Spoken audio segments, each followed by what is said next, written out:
Thanks for making the Locked On Ole Miss podcast your first listen every day. For your second listen, go to Locked On SEC. Chris Gordy does a heck of a job. Honestly, does a really good job. I go on that show all the time. It's really cool at covering the SEC as a whole. Now, we're part of the Locked On Podcast Network, your team every day. Ole Miss every day. But everydayers, Charles Stackhouse is going to probably come on the show this week. That's the plan. We haven't set up a time just yet, but he has agreed to do it this week. So we'll see what happens. I love talking to Charles. Anyway, I'm Stephen Willis, and this is the Locked On Ole Miss podcast. And we are talking about game number 11, which is the ULM Warhawks. So get ready for that. Now, ULM went 4-8 last year, 3-5 in the Sun Belt. They're head coached by Terry Bowden. Hey, look at that. I guess he did. He went to ULM with Rich Rod, didn't he? And now Rich Rod's at Jacksonville State. You have a situation where they're not a particularly good team, and I think Ole Miss is like a 98% FPI favorite in this game, maybe 97. But if you look at the offense has to start working better, which is not a good preview bullet point for any team that's going. Now, in November, there's going to be a lot of stuff that gets fixed. You have a quarterback situation that's pretty thin, leaving former JUCO transfer Jael Wright as the lone option with any experience in the attack. He's a decent runner, but he needs to rise up fast as a consistent passer. The receiving corps should help as well with deep threat Tyrone Howell, still around after leading the way with 50 catches for 852, 6 scores, and Alfred Luke is back is a quick inside target who needs the ball more. The line got hammered by the transfer portal. Victor Cutler is off to Ohio State. Massive guard Peyton Dunn is a Houston Cougar, and now the patching begins. It's just a situation where G5 teams are just a target, or basically a minor league system for the Power 5. Defensively, their defense was 109th in the country, and they couldn't stop the run. The secondary is their biggest strength, but that's not good going against Quinshawn, by the way.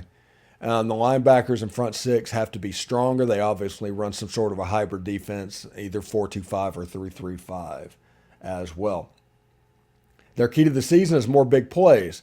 Again, it's offensively challenged, and their defense can't seem to stop anybody, so it doesn't look good for the Warhawks at the moment. The receivers do have the ability to stretch the field. The backs can move, and now the offense has to start coming up with more chunk plays.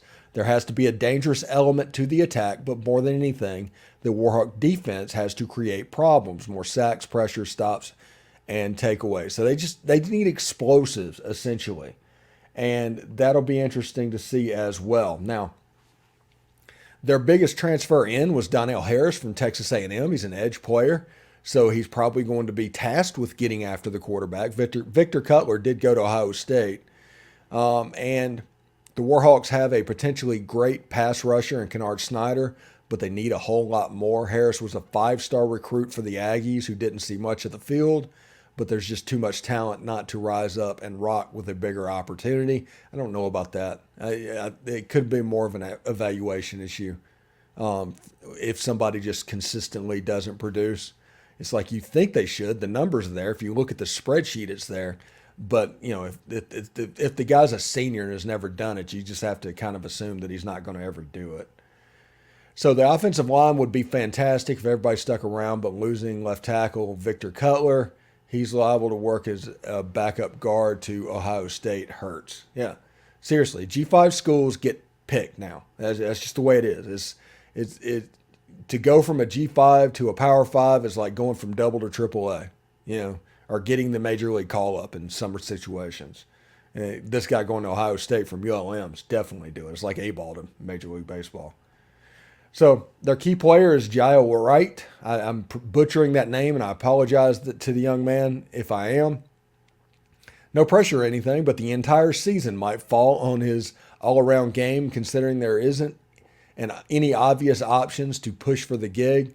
The former JUCO transfer is a good mid-range passer who can keep things moving with his legs, but didn't see a whole lot of time his first 2 seasons. Now he has to make everyone around him shine. Now, if you look at it, everything's going on. Their schedule in November, is as far as a ULM schedule goes, that's brutal. At Roberts at Southern Miss, that's going to be a big game. Then they play the Troy Trojans, who won 10 games last year. They go to Ole Miss the next week, and they close with their game at Louisiana. Ole Miss is a 97.8 FPI favorite in this game. Now, W's and L's, we've added the ESPN FPI of every game on the W's and L's because I didn't want to give that away too early. Now that we're getting towards the end, I do want that to be on there and everybody to see that. You can see the biggest two toss-up games on Ole Miss's schedule are probably Texas A&M, and at Mississippi State. At 60%, Ole Miss probability wins each way. Anything more than that, if you want to count it as a toss-up, you have to count LSU as a favorite as a toss-up as well, and nobody wants to do that. So you have a situation where there's not necessarily toss-up games on the schedule. There's just not. Whenever you do the W's and L's and you kind of throw up toss-ups, that's the kind of the new trend in college sports. These aren't there. Ole Miss is at least a 20% probability winner over their opponent against A&M, Mississippi State, Auburn, and Arkansas. It's absolutely nuts. Ole Miss is over 70% for in 6 games.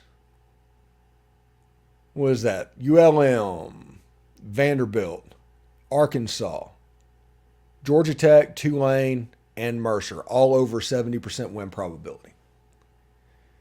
So nobody's going to just looking at these FPIs. And if you look at my picks, my only L, I did try to pick one game that Ole Miss would win a game and Ole Miss would lose a game that they were supposed to either way. And even without the FPIs, they're still in that range of like upset, but not really. And we'll see exactly what happens. At this point, I've got Ole Miss at 8-3. Getting ready for the Thanksgiving game at Mississippi State. Ole Miss will probably be a touchdown favorite in that game. Weirdness happens occasionally. We saw that last year. But all of the extra stuff, if it does not happen, if the extra stuff does not happen this year, this has a chance to be a Thanksgiving Day where Ole Miss could potentially be facing Mississippi State with a shot for the SEC championship game on the line. That is what's happened. And like I said, over to the right, you look at my picks, you can think of whatever you want about my picks. Over to the right is the FPI. That's the computers. And they obviously think very, very highly of the Ole Miss Rebels. It just really is. I hope everybody has a good Monday. SEC Media Days start today. Starting tomorrow, we'll hear from Greg Sankey, and we'll start to have highlights up on the show as well. I think in the second segment of the show, I think we're going to continue to do the breakdown segments of recruits. We'll hit the recruits we haven't done to this point. So anybody that fell between the cracks, if we can get something, we will put those guys up as well. We will get ready for the opening of fall camp, which I think happens sometime in the next 2 weeks.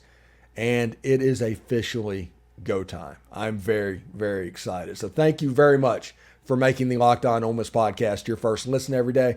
We're free and available wherever you get your podcast, including YouTube. Everydayers, we are going to work to set up Charles Stackhouse. We got a lot of stuff going in. There's a new look morning walk for people that follow on their social medias.